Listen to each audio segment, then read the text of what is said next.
War. War never changes. What's up, Wastelanders? Boys and girls, prepare to be astounded, bedazzled, and otherwise stupefied. You talk a lot. Sound funny when you talk like a stupid human. I am online once again. Tremble, world, before my electric heating coil of doom.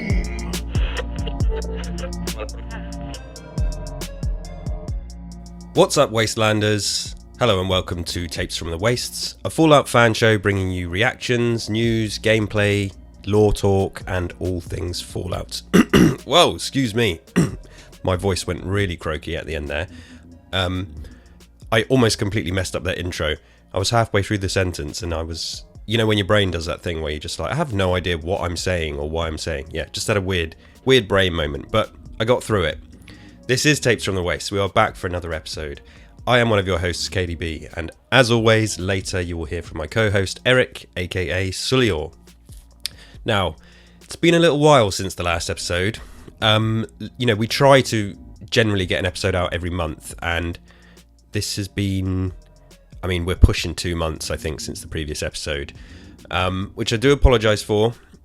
I do other shows. You may have, if you listen to any of them, you might have heard me mention on there that got a few things going on in my real life outside of the podcasting world, which means that there was a period sort of from the middle of May to now where I just had to...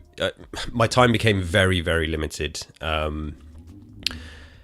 We had to focus on some family stuff, which we're still focusing on. This still may disrupt my schedule. I'm not going to bore you all with the details here. I've got a few things going on. If I feel like I want to talk about it at a later date, I will. But today I am not. We're just here to talk Fallout. Sorry for the delay in the episode. Fallout is still very much alive and well. I still very much love Fallout. I've been playing Fallout as well. Unbelievable, right? Lots of Fallout playing has been happening. But yeah, loads of stuff is happening as well in gaming. We are off the back of showcase season. So we, at the Xbox showcase, Fallout and Starfield had really great showings. Starfield had an awesome, showing of the expansion that's coming as well. And obviously Eric and I talk Starfield on Starfield Sandwich, which will also have a new episode soon. We've kind of paused that show until the expansion comes out, but I think we're going to do an episode very soon. But yeah, Fallout is still alive and well. It's still in the conversation. I feel like the moment is still underway. I'm still seeing buzz around Fallout, and we're now seeing from the Xbox side a big push for Fallout and this huge new update that's here for Fallout 76. We've got crossovers with other games. We've got Todd Howard giving interviews and talking about the future. It's just, it feels like there's never been a better time to be a Fallout fan. We are spoilt right now. Obviously, we always want more. That's the thing when you get spoilt. You always want more. But yeah, I'm here today to just talk about a few of the things, talk about some of the news, talk about that huge new update, Skyline Valley, which I have been playing. Eric's going to give his thoughts as well. And yeah, just reconnect with you all about Fallout. So let's kick the news talk off here with, I guess, depends which way you look at this. This is either a really huge, massive headline or it's a nothing headline to you. I'm sort of in the middle, but that is that Call of Duty is having a Vault Dwellers event. Now, there were some rumblings about this a little while back, but now because Xbox obviously, they own Call of Duty and they own Fallout now, crossovers. We're seeing crossovers. So, starting from June the 20th and going through to September 17th, Fallout is crossing over with Call of Duty for an exciting event. Play as a Vault Dweller from Vault 141 in Call of Duty Modern Warfare 3, Call of Duty Warzone, and Call of Duty Mobile, and pick up Fallout-themed items and tech weapon blueprints. God, I can't even speak. So yeah, that's happening. I imagine if you're one of these people out there that is a fan of Call of Duty and Fallout, you're losing your absolute shit at this, because this is cool to see. Now, crossovers with other games can be received weirdly. I see some people very, very protective of their IP, right? The franchise that they're a fan of. And for example, like I'm a big Resident Evil fan and a big Gears of War fan, and I've seen characters from Gears of War appear in Fortnite. Now, Fortnite is not a game I play. It's not a game for me. And I will see my beloved characters from these, you know, semi-serious franchises doing stupid dances and things like that and stupid emotes. And I see it and I'm like, yeah, that's kind of dumb, but it's also kind of fun. But I actually don't really care because it's not for me. It's not a game I'm playing. Those things existing do not ruin the sanctity of, you know, Gears of War and Resident Evil. I try to look at it from the more sensible point of view that, maybe there's people who play Fortnite who have never played Resident Evil or Gears of War, and they're out there. Those people are out there, and they see these characters and they go, "Oh, who's this cool-looking character? You know, who's this Marcus Phoenix? Who's this Chris Redfield or Jill Valentine or whatever?" And it might, you know, it might push them to maybe looking into those franchises and looking into those games and playing those games and becoming another huge fan of them. And I'm all for that. Like, I get it from a business sense. Like, it makes perfect sense. And I know people are, like I say, protective of their creative works and stuff. And I'm not sure what the actual creators feel about these things. But I just think this is the world we live in. Nobody's really getting hurt doing this. It's fine. If it brings new fans into the franchises, great. And the same can apply here. I'm just looking at the key art here of the Call of Duty characters in the Vault suits. And I look at it and, you know, it's just stuff we've kind of seen before with mods. You see this stuff with mods, and now it's just happening officially. It's fun to see. I'm not really a Call of Duty player, as I say. I'm potentially going to check out the new one because it's coming to Game Pass, and, you know, why wouldn't I? Don't mind a bit of brainless kind of shooty fun now and again. So I'm fine with this. I think it's cool. If you are a Call of Duty fan that has played the Fallout expansion and it has led you to our podcast, fantastic. See, this is what I mean. It's introducing people to the franchises, even if it just introduces a few people. So that's really cool. Now, are we going to get a Call of Duty crossover to Fallout? Probably not. Now, there's a line I draw here. Like, I don't really want to see Fortnite characters appearing in the next Resident Evil game. Now, there's certain situations where that could happen. There could be like, I think about Resident Evil, it's got the Mercenaries mode. Would I be okay with Fortnite characters appearing in there?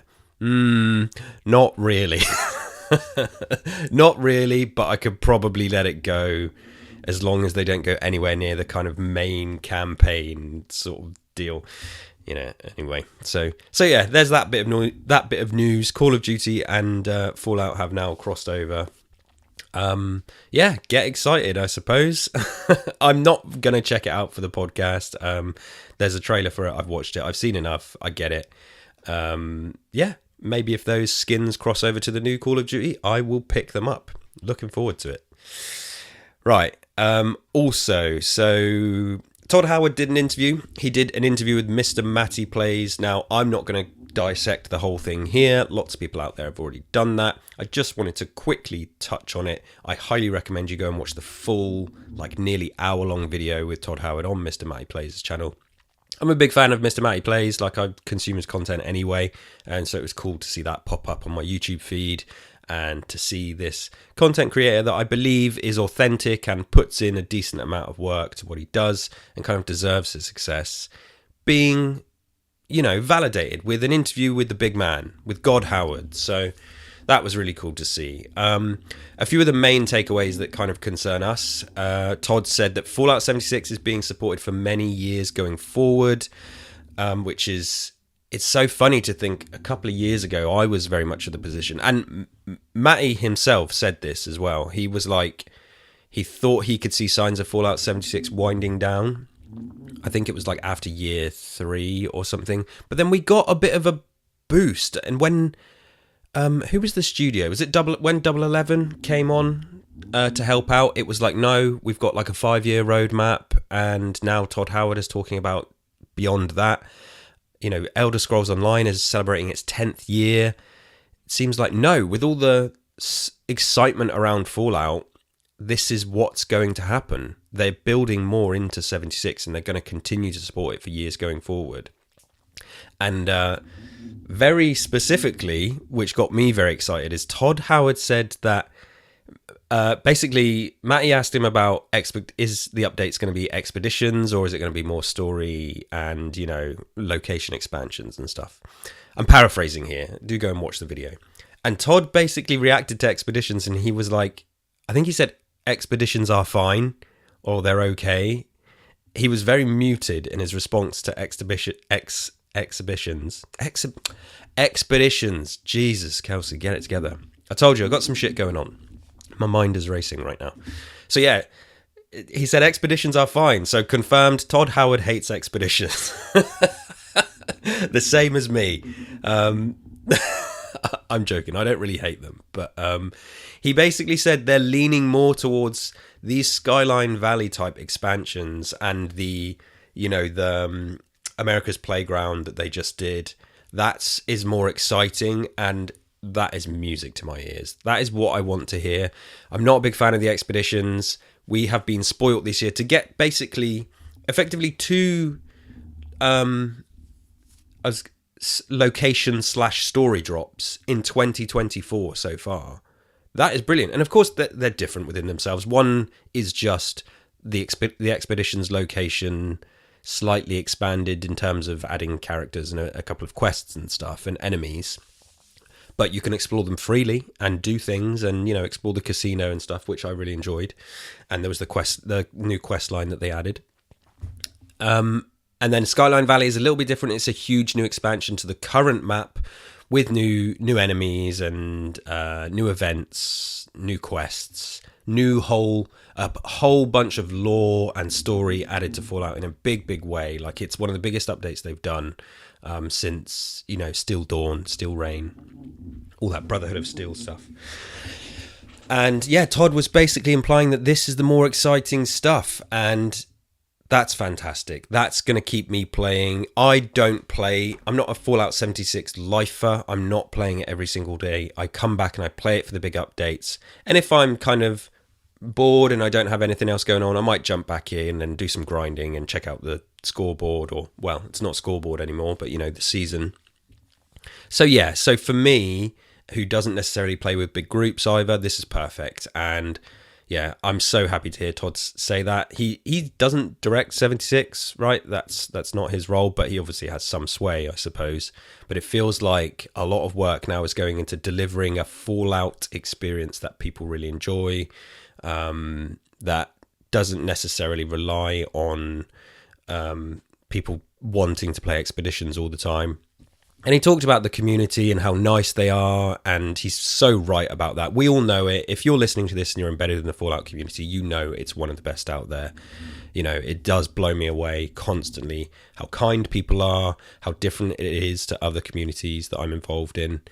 And yeah, so just so exciting to hear, and happy to be wrong. I thought a couple of years ago Fallout 76 could be winding down. Never happier to be wronger. Never been more happy to be wrong. It's cool. Like, I will continue to play this game for the next 5 years, you know, whatever. If they keep dropping content updates like this that are free as well, then yeah, you've got me. I'm happy to play Fallout 76. Like, it can be one of my comfort games. So yes, awesome to hear that. A couple of other things he said. He said they're not rushing the next Fallout, which again is something I want. I feel like there's clearly been internal changes and restructuring at Xbox and looking at priorities, and they're talking about the IPs they're prioritizing. And we were worried that maybe Fallout was having that Fallout might get rushed out. It sounds like that's not the case. It sounds like Todd wants to do it properly, and in terms of delivering the Fallout fix, if you like, he mentioned the seasons of the TV show. He mentioned Fallout 76. He mentioned Fallout Shelter as well. And he's right. There's lots of other ways we can drip feed Fallout into the masses without rushing Fallout 5. Now, does that mean we've got to wait until 2032? I really hope not. I still believe what we know. It's 2024. We will have a Fallout 5 this decade. I am willing to bet a lot of money on that. But yeah, he wants to do it properly, wants it, and doesn't want to rush it. So that's cool. He did also mention that there's no plans to update or remaster the original Fallout 1 and 2, which is fine. I don't need them to be remastered, but he did also kind of confirm that currently there's no plans to port them to console, which is a bit of a shame. He said that the best way to play them is on PC and mouse and keyboard. I mean, can you just add switch on mouse and keyboard functionality with the console version? Other games do that. I'll plug in a mouse and keyboard. I don't have a PC. I can't play it on a PC. I'd love to re-experience or experience, because I've only experienced them through videos and stuff, properly experience those games on my console. Happy to do it with the mouse and keyboard, but apparently there's no plans for that, which is surprising to hear. I honestly am surprised to hear that, but maybe, I'm not a game developer. I don't know how much work actually goes into it. I'm sure it's quite a bit, but yeah, maybe they'll change their minds. But currently, no plans to bring Fallout 1 and 2 to console. But he was happy that they are available and you can play them, that is the most important thing. So yeah, that's the two kind of little headlines. And then I suppose the big one is, of course, that Skyline Valley is here. It launched a week ago. Just a quick primer for those that don't know. So let's bring up the 76 website. Fallout 76 Skyline Valley available now. Today, the Skyline Valley update for Fallout 76 arrives alongside the new season, Season 17, Pioneer Scouts Skyline Valley. So this is last week. This is the 12th of June. Skyline Valley is a major expansion of the world map. You'll cross the Savage Divide and travel to the southernmost reaches of Appalachia to explore the woodlands once known as Shenandoah National Park. This new area of the map introduces new locations, new picturesque places to build your camps, and the mysterious Vault 63. Looming high above the vault is a massive electrical storm, and the inhabitants are strange ghouls called the Lost. Uncover the secrets of the Lost and the enigmatic ghoul overseer of Vault 76, Hugo Stoltz. Skyline Valley also includes a new public event, Dangerous Pastimes, a new region boss, the Storm Goliaths. Start your adventure today, and Season 17 is here, obviously with new, Battle Pass, season unlocks and things like that. I'm not really going to talk about the score. I keep calling it scoreboard. The season unlocks. Eric may touch on that today, so I'll leave that to him if he wants to. But yes, it's here. The first map expansion is here. I would have liked this sooner. Is that entitled of me to say that? We are pushing 6 years of Fallout 76, and this is our first core map expansion. I know we've had the expedition locations. I know we have. They're not the same. But I'm so excited. It feels like it's been a long time coming. Clearly a lot of work has gone into it. So yeah, I thought I'd just give my thoughts. I've been playing it, been exploring the area, doing some of the quests. And yeah, so I think I am... I guess my first reaction is dingy, threatening, because of the storm, the very kind of red, electrical, dark setting. It's good, it's fine. I mean, I do like it when some vibrance is injected into Fallout, but this fully leans into the... No, this is like... like when a nuke gets dropped and... how the area feels. This is sort of closer to that, which is very unsettling. I'm not saying it's bad. I'm just saying that it's unsettling to walk around, and that's right. That's the atmosphere they want to promote, I suppose. So yeah, that's good. But that was my first reaction. But I've been playing for a few hours. The storm obviously looks, you see this big storm in the sky. It really does feel as well that Fallout 76 is looking better and functioning better, and they're really pushing, the engine that it's built in to its limits with this sort of thing. It's so dynamic to see the storm in the sky, and yeah, and it's cool to walk around and see the national park and see the signs, and yeah, it feels very well considered. It feels like it feels like it belongs, and it feels like it exists, and it feels like that this storm It doesn't. This whole thing just doesn't feel out of place. So in terms of my first reaction to the location and the area that you explore, yeah, it's feels part of it. It feels natural, and it feels like a dynamic, natural, at-home expansion to Fallout 76. I am rambling like complete nonsense right now, but maybe you understand what I'm saying. There was nothing jarring about it, which is good. Thoughts on the new vault location? Awesome. This is what I want. Being able to go to a vault that's packed with NPCs, characters, and things to look at and things to do. I have spent more time in there than I have doing the kind of new main quest. So who's the security guy? I've forgotten his name already. But basically, soon after you... Actually, before I get to that, what I will say is I experienced a similar thing with this update, which I did with some of the expeditions, which is I'm playing it by myself, and I got absolutely slaughtered going into the manor house where you need to clear it out.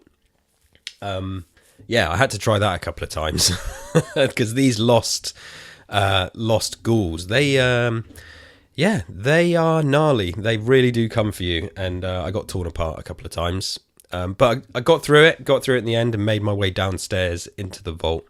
And to see, a populated vault with these infected, ghouls, it's like, okay, what's happened here? Why are they all infected? And, why did they turn to ghouls? And who's this guy sat at the desk, Hugo Stoltz?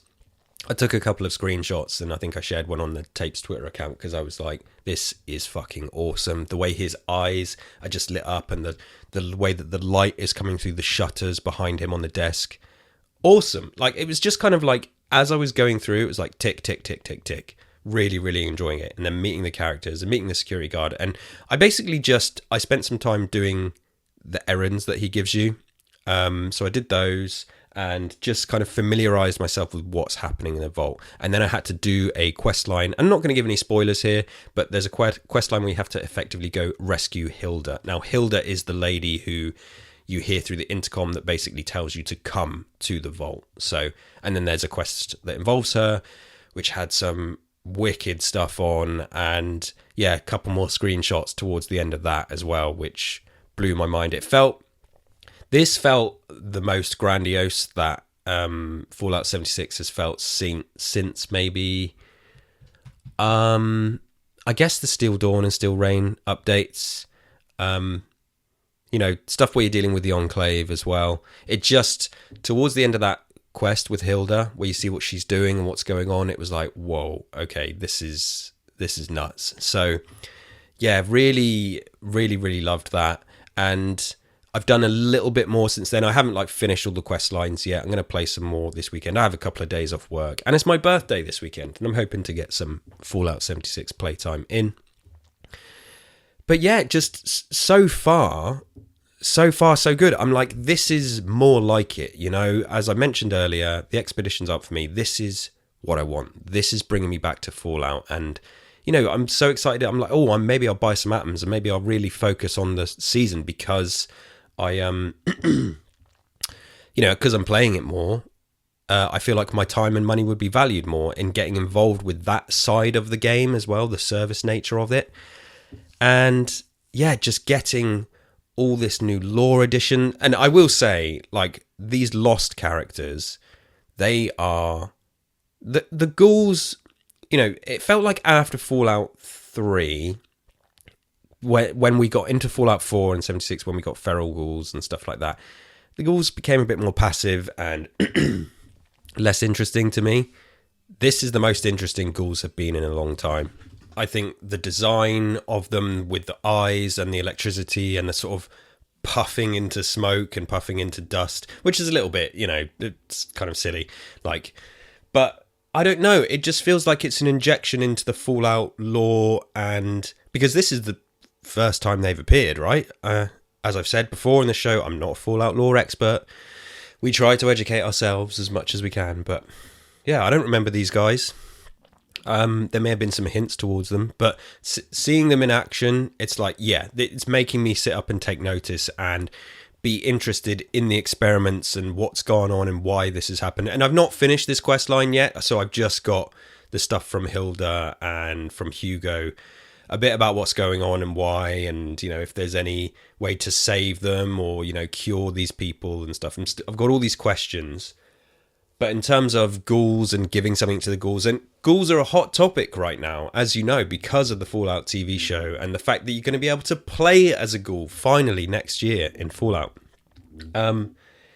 Yeah, I just loved it. And they remind me of, so when they're running around, these lost ghouls characters, they're saying things. And anyone who's played Alan Wake or Alan Wake 2, I feel like if any of the developers are listening to this, I wonder if they took any influence from that, because in Alan Wake 2, the ghouls, they're not ghouls, the Taken in Alan Wake 2, and Alan Wake, they speak in like cliched lines about various mundane stuff that relates to their life in the town that they lived in, and they say things that like play on the anxiety of Alan Wake as well. They be like, this is my story, not yours, and they talk about fishing and libraries and hunting season, and it's there must be a phrase for it, and I'm sure I've heard people talk about it before, but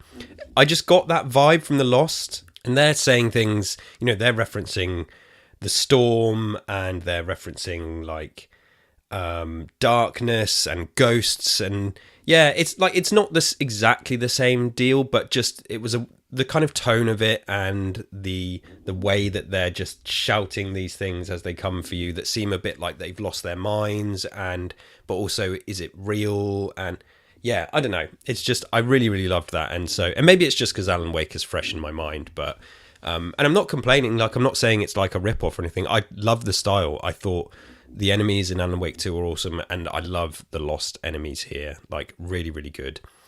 And just been kind of walking around a bit and checking out the location more. The new kind of weird turkey-like enemies, what the hell were they called? Thrashers, right? Yeah, the first time I came across them, I laughed, and then I started to shit myself because there was like 4 of them, and they're trying to, peck me to death or do whatever. So they were cool. But yeah, I've still got a bit more to discover. I've got more to play. Like I say, I haven't explored every location in the expansion yet. Haven't done every quest line, but just love it. Absolutely love it. And can't see my opinion, unless something drastically goes wrong with the quests or whatever, I can't see that opinion changing. So huge thank you to the devs and the work they've done to get this new update to us. As I said earlier, this is more like it for me. And I know that it's a huge task to produce this kind of update. I get it. I'm not saying, give me more now, I want more of this like next month. No, happy to wait. Take your time. Put your heart and soul into it. I guess I just hope that the resource allocation that we got at Xbox means that we may get something like this more often than, this is the first map expansion in 5.5 years. Maybe we'll get another one in 2 years, and that would be awesome. Really, really awesome. So, but I'm patient and I try not to be entitled. Just so happy to, this feels like after, I wasn't completely out of love with Fallout 76, but earlier in the year, if you remember, I was going back to playing Fallout 4 because of the update, and prior to the update as well.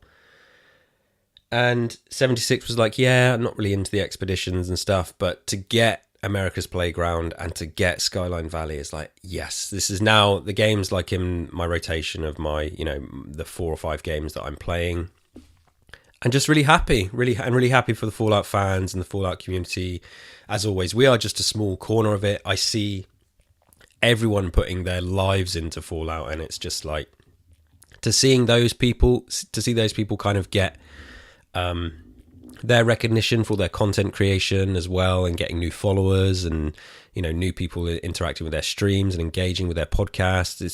It's so cool. Like the moment continues for Fallout, and this update to 76 is, I've seen it just turning people around, and we've been saying for a long time, for the naysayers, like, yes, Fallout 76 had a rough launch, and Todd referenced that again on the interview with Matty, but it's good now. It's a great game. It's an absolutely awesome service game. If you're into that sort of thing, and if you're a Fallout, lifer, and you want to play it every day, there's so much to do.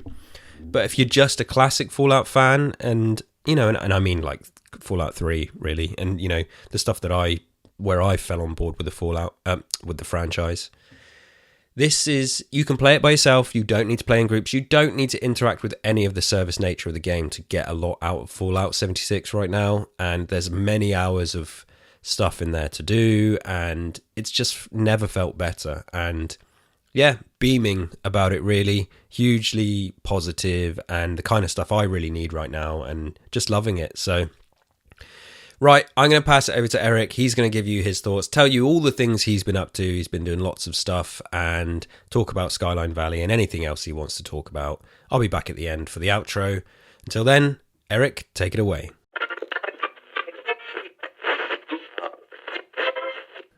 Thank you so much, Kelsey, and thank you for everything you do, both for this podcast and otherwise.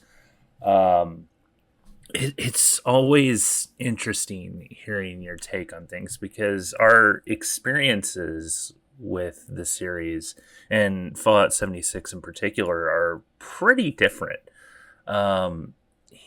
Kelsey doesn't play 76 a ton, and I kind of live in Fallout 76, if I'm being honest. I'm in there at least an hour or two every day. And actually a hell of a lot more since this update. I mean, and we'll get into this, but we had a huge update to the game, and there's just so much going on. But first, I'm gonna do the trademarked KDB coffee sip, because it's still pretty early for me. So excuse me for a second. And hope I don't choke on it. Anyway, so I'll touch a little bit on the interview with Todd Howard, but I think Kelsey covered it pretty well. First off, it was, he also touched on Starfield. And yes, we do have a Starfield podcast that Kelsey and I do called Starfield Sandwich. And we will be doing an episode on it very soon, because there's a big update for Starfield as well. Not to mention we're going to get Shattered Space in the fall. But he also gave a pretty good update for what's to come with Starfield. I mean, he didn't get into details so much. But the future looks great for 76. We're eating good, guys. And it is a little disappointing that he said that they're not going to do remakes or remasters of the first two games. I'm not really sure why. I'd love to hear an explanation as to why, but you know what? It's fine. I saw somebody mention this, and I think it was on Discord, but if we could have a remake of the first two games done by the people who do either Wasteland or Baldur's Gate, like that isometric turn-based style combat that those two series are known for, that would be amazing. I would love that, but I guess we're not going to be getting that, and it's fine. I know that there were also rumors going around of remakes of Fallout 3 and Oblivion. Hopefully those are still on the table. I don't know if he mentioned anything about that or not. I would love, especially Oblivion, but yeah, Fallout 3 as well. But, you know, as long as it's been since we've had a mainline Fallout game, it's been a few years longer for a mainline Elder Scrolls game. So, we're getting tons of content with ESO. And we actually have the Gold Road chapter coming out within days. I believe it's already out on PC as I'm recording this. But yeah, I know with Fallout being the talk of the town right now, everybody's pushing for them to put out another Fallout game, but still, we don't want it to be half-baked. And as great as Starfield was, as few bugs that there were with Starfield, it was the most polished game that I can think of that was released for Bethesda. We don't want them to, just half bake, like rush a release for Fallout just to get it out to strike while the iron is hot. They've been working on Elder Scrolls 6, and I really can't wait for another Elder Scrolls game. I am dying for more mainline Elder Scrolls content. Also, this has been called, like, they've called this the first map expansion for Fallout 76, which leads me to believe that they are possibly going to be releasing more in the future. Like, if you look at the map now, since the update, there's a lot of empty space just south of the ash heap. What could they possibly do with that? So, as great as the interview was with Matty Plays, Todd got into a lot. They're still keeping things pretty close to the vest, and rightfully so. So, another thing that we found out with the showcase, and Kelsey kind of touched on this, but I'm going to talk about it a little bit more, is the fact that we will be able to play as a ghoul sometime. I think they said early next year. A lot of people are speculating that it's going to be summer or possibly even fall of next year. I hope it's not that long. But a few of my friends in the community were given this knowledge a little bit early. So, like, yeah, definitely watch the showcase. There's going to be something that's going to excite a lot of people. And that was the fact that we're going to be able to play as a ghoul. So I guess this, I'm not exactly sure exactly how this works. From what I've heard is that there will be a quest that we get after we hit level 50. So if we have a pre-existing character that is level 50 or above, or even a new character, I mean, you know what I'm trying to say. As long as we have a character that's above level 50, we will get a quest that will eventually turn us into a ghoul. And it kind of makes sense, right? I mean, how many nukes are launched on a daily basis in 76? I don't even know. And there has to be some lingering radiation from that, right? And I mean, the blast zone kind of goes away after a bit, but you would think that there'd be some lingering radiation. And of course, there are going to be some new ghouls that come from that. So, and from what I understand, it's reversible. I know a lot of people are kind of pissed about that, but in in the Elder Scrolls world, you can reverse vampirism, so it doesn't really concern me that much. But I get it from a lore aspect. Nobody reverses ghoulification. You can reverse being a super mutant. I mean, we saw that in Fallout 4, but no reversing ghoulification. Anyway, I made new characters on both Xbox and PC. I made the same character, so I named him Matt Shaw. I chose that name because I was doing a lot of writing a little over 10 years ago, 10, 12, 13 years ago. And I have the skeleton of a novel that is packed away somewhere. And that was the name of my main character for that book.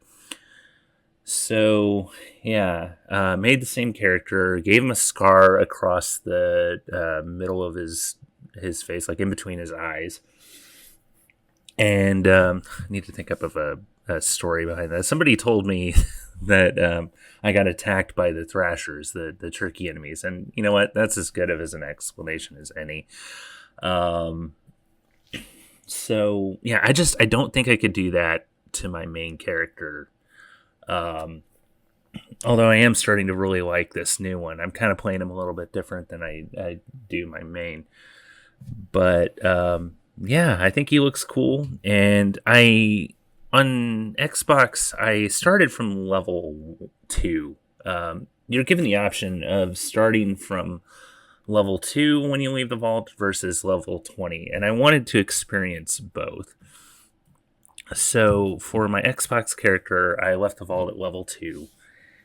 And let me just tell you, the way they set you up now compared to when I first started, I think I started summer or fall of 2018, I think. Or no, it would have been 2019. It was about a year after the launch of the game. And back then, this was pre-Wastelanders. This was several months before Wastelanders. Looking back on it, back then, you leave the vault with your basic vault suit, a party hat, a pen, 1 stim pack, 1 Rataway, 1 purified water, and your building materials. That is it. And now you leave the vault. Oh, also a pair of glasses. They give you a pair of glasses for whatever reason. But now you leave the vault, and they give you so much stuff. You've got a weapon, actually a couple of weapons, over 500 rounds of ammo, a full set of leather armor, a backpack, and it's crazy. Like, they give you so many meds, and like I want to say they even give you like disease cures and a dick doll. Like, they set you up so well, even at level 2. And at level 2, they're like, okay, what kind of perks do you want? Do you want like more team building perk cards? Do you want more like charisma? Do you want like strength? Do you want agility? Like, they give you choices based on what playstyle you think you might go for. So, like, yeah, even at level 2, like, you're set. Like, you're going to be good for... Oh, and another thing I noticed, you don't get hungry or thirsty until several hours after you play. Like, back when the game first came out, the survival aspects were off the charts. And, like, you would die if you don't eat or drink. And ammo and stimpaks and everything were so difficult to find. Like, the game has changed so much since it first came out. So, yeah, on PC, I made the exact same character, made him look the same, and just left the vault at level 20. And it's kind of similar to when you leave the vault at level 2, but they also give you a choice of what kind of build do you want to go for. Are you wanting to go commando build? Are you wanting to go melee? Are you wanting to go heavy weapons? Pistols? Like, and they give you a bunch of perk cards. And they set you up with a perk loadout based on that play style. So I think I went commando, and they gave me. I want to say it was a combat rifle and a bunch, of course, a ton of ammo for that. And yeah, it was pretty cool. Now, I will say that I had a little bit of an edge because I have on PC, my character is, like, my main character that I already had was over level 160. And when you hit certain levels, you have legendary perk slots unlocked for the entire account. So I can make even more characters and still have those legendary perk slots unlocked. So you can take things like Master Infiltrator, What Rads, Exploding Palm, or you can boost like your special stats like luck and strength and things like that. With this character being a character that I'm eventually going to turn into a ghoul, I wasn't originally going to unlock What Rads and use those perk cards. But you know what? I did. I took what rads, and I had some friends that were nice enough to give me healing factor. But I think when the time comes, I'm going to remove what rads because I'm not going to need it. Because we are going to get perk cards specifically for ghoul characters. I want to say there's over 30.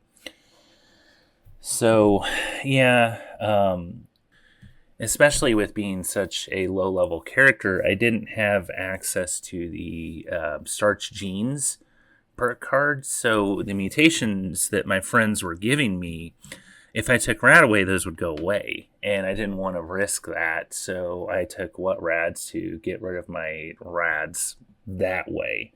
I'm not a bloody build.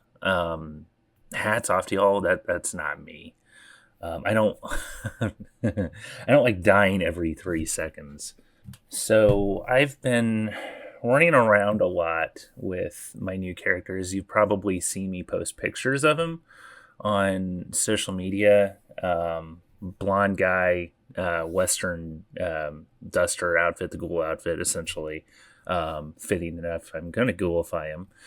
And yeah, it's been a lot of fun. I've done a lot of exploring, both with friends and solo. And I absolutely love this new area.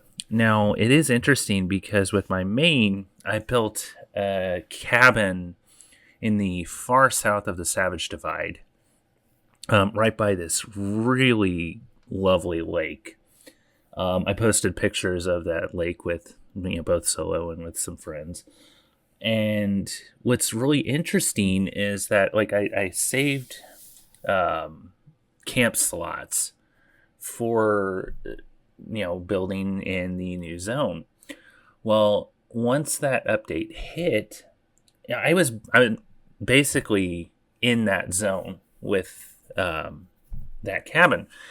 Like, you look up and you can see the swirling red in the sky, and there are new locations that popped up that were 100, 200 yards away. It was super close. So I'm like, okay, well, awesome. I'm already in the zone. Don't have to look, I don't have to fast travel or find it. I don't have to walk 500 miles to get there. So yeah, I've loved this new area. I explored so much before I even started doing the quest line.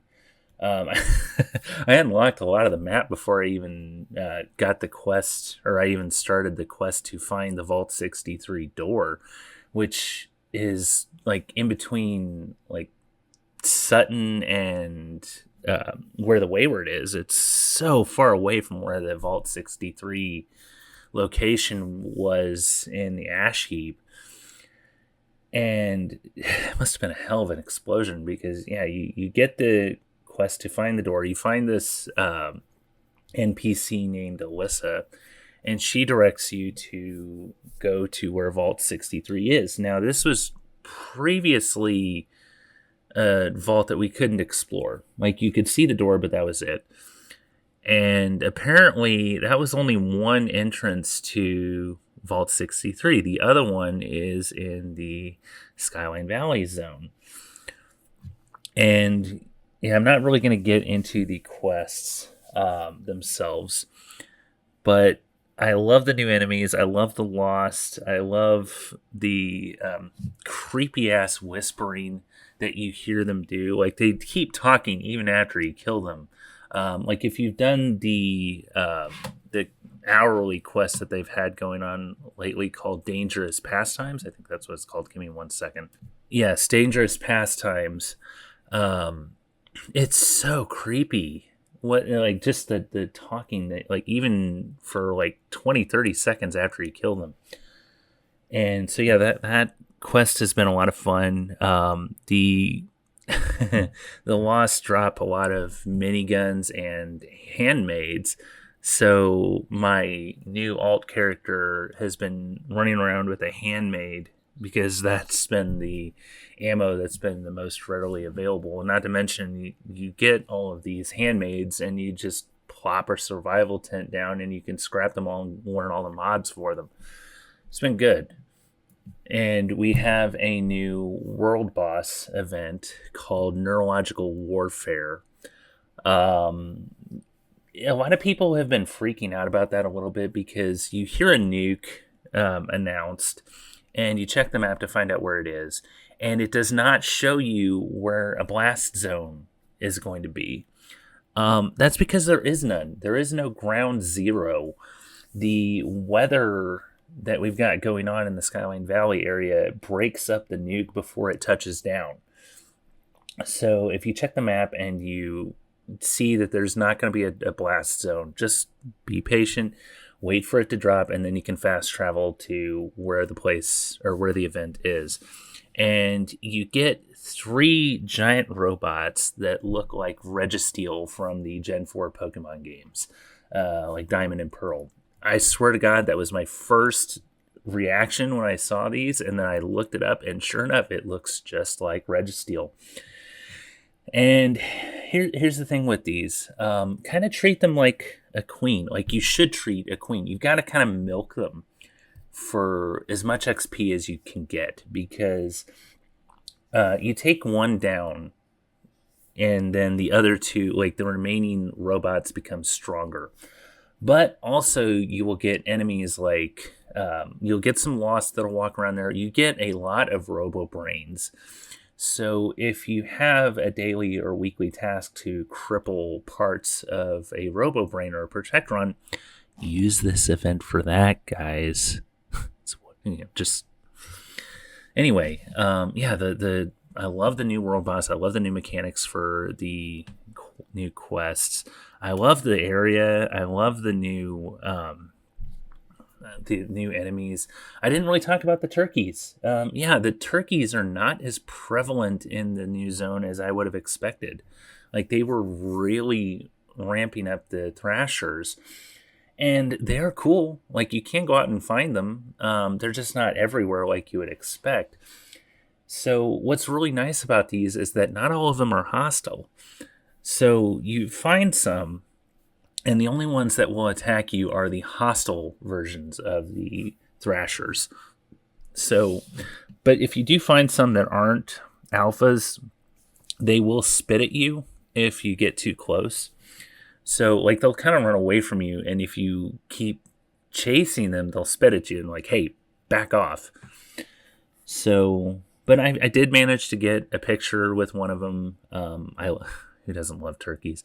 Turkeys will kick your ass if you're not careful. Like I said, my new alt character, that's going to be the explanation for the scar across his face, is he would not leave a thrasher alone, or he encountered an alpha thrasher. Like, they are no joke. You get groups of like 3 or 4 alphas together, they will kick your ass. So be careful out there. Also, there's a lot more Yaoguais that I've noticed. There are some guaranteed spawn locations for Yaoguai. And some of them are diseased, some of them are glowing. Also, a lot of ants. Like, I have been getting swarmed by ants in this area. Also, I posted about this, wondering like what kind of guaranteed random encounters, not guaranteed, but what kind of random encounters we were going to get in this area. I did find one. There is a guy going around calling himself the Mole, and he's in a straitjacket and a mole mask, and he just starts swinging a knife at you. I first encountered him with a friend of mine, Captain Mal. Been hanging around with him quite a bit. He's a great dude. Check out his That Critter Guy videos on YouTube, and also his podcast Outlaws and Outcast and Outlaws, I think is what it's called. Apologies, Mal, if I fucked that up. But yeah, we also encountered an Okwa together. That was cool. So it's nice to see that there are other cryptids and random encounters that can happen in this new zone. But also there's an area where a super mutant behemoth will show up. Apparently I can't talk either, Kelsey. It's not just you. yeah, it's just there's so much to see, and the zone, like, it doesn't take as long as you would expect to traverse the area. Um, it yeah, it's great. There's also a couple of free fast travel spots down there. There is a vendor area. I can't remember exactly. I think it's called the Trading Post. It's a very big area, considering, and it's got all of the crafting benches and stash boxes that you need. Also, if you look around the area, there could be some cool loot. I found some magazines and some bobbleheads around the Trading Post. So also the other one is the mansion, where you encounter the non-hostile lost, like the overseer that Kelsey was mentioning, Hugo Stoles. And yeah, it's a really cool vault full of ghouls and the lost variant. Some of them are, not all of them, but I think it's mainly just the overseer and his family. So yeah, it's a really cool quest line, and from what I've heard, it's just as big, if not bigger, than both of the Brotherhood of Steel story arcs. So yeah, I've been loving it. I've also done a lot of building lately, and I've built, let's see, camps for, I think, all of my characters. I've been working on, I think, 4 different camps between the 2 platforms. 1 camp for each character that I've got going. I've encountered, I found this really, calm looking lake. Just this little tiny pond that I've been building on. And then a friend of the show, Jessica Starr, posted a picture of this treehouse that is in the far west area of the map, of the zone. And I had to find it for myself. She's never wrong when it comes to things like this, when it comes to like just how beautiful certain spots are and how great certain spots are for camp placement. And I'm not the only person who did this. Another friend of ours also started building there. So if I ever load in on him, I know I have to do it with my alt character that didn't build where that treehouse is, because otherwise I won't be able to place that camp down. But it has provided a really cool challenge for me. I've never tried building around an existing structure before, and incorporating that treehouse into what I'm doing has provided a bit of a challenge.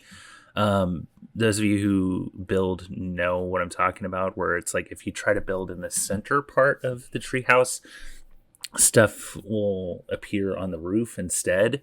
Kind of frustrating, but again, it's provided a good challenge for me to grow my limited building skills that I've got. So yeah, I still haven't unlocked everything. I'm still working on the story, so, and especially with my alt. My alt is really the only one who's done a lot of the story, and he started at level 2. Well, technically level 1, but I left the vault at level 2, and he is now in the 40s. So that just kind of shows you how much I've been playing on that character lately. So anyway, yeah, I've been loving it. Can't wait to see what's next. From my understanding, we're going to be getting kind of a part 2 to this story here in the next few months. I want to say in the fall. So definitely looking forward to that, and be on the lookout for a new episode of Starfield Sandwich. Also, if you could check out one of the other podcasts that I do, Modus Files. I play a couple of different characters on that show. We just hit 250,000 downloads for that show. Myself and a few other members of the cast recorded our thank yous, and Lawrence put out the compilation of those. Just a short thank you video on their YouTube. So check out the Modus Files on YouTube if you want to check out that video. Also, another Fallout-related podcast that I am a part of, the Fallout Roundtable, is doing a kind of a March Madness style tournament bracket with NPCs. So go vote for your favorite NPC. You should be able to, I think the votes are still going on their Twitter page at Fallout RTB on Twitter. I'm always going to call it Twitter. I don't fucking care if it's called X now. So anyway, that is really about it for me. So I'm going to hand this back over to Kelsey, and I will see you all in the Wasteland.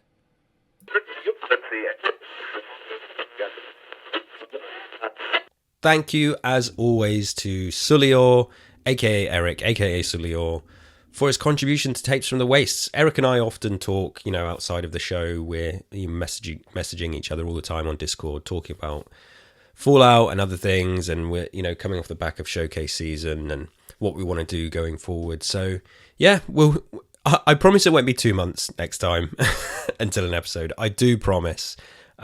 Just, got things going on. Well, I say I promise. I actually can't promise because, I don't know, we just might have some shit up in the air here at home. But yeah, still playing Fallout, still loving it. Come and interact with us on the Twitter account, TFTWpod. We have a YouTube account where we put occasional video versions of the podcast up as well. Give us a rating or review on your podcast platform of choice. It's been so awesome to have an influx of new listeners with the buzz around Fallout as of late. We can't thank you enough for listening to our small little podcast. I love Fallout.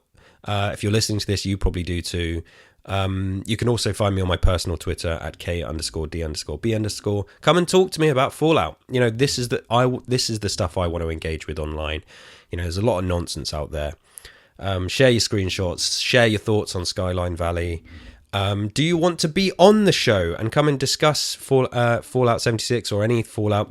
When we started this podcast, we wanted it to be a big community thing, and our reach was small, so we didn't really have any takers. And we've had guests. We've had some great guests on the show. But, you don't have to be a big-time Fallout 76 content creator to come and chat with us. Like, just any fans, come and chat with us.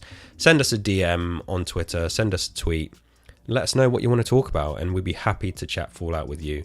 And that's it. I'm going to leave it there. Please do check out all of our other shows. Links, as always, are in the description. I've put out new stuff for Gaming Aroma Podcast, for Gears Intel. Gears of War is obviously talk about other games having a moment. Gears of War is back, baby. And yes, my Gears Intel podcast has gained a ton of new listeners, and we've been putting out stuff on YouTube. So excited for the return of Gears of War. If you're into that sort of thing, come and check us out. Links in the description.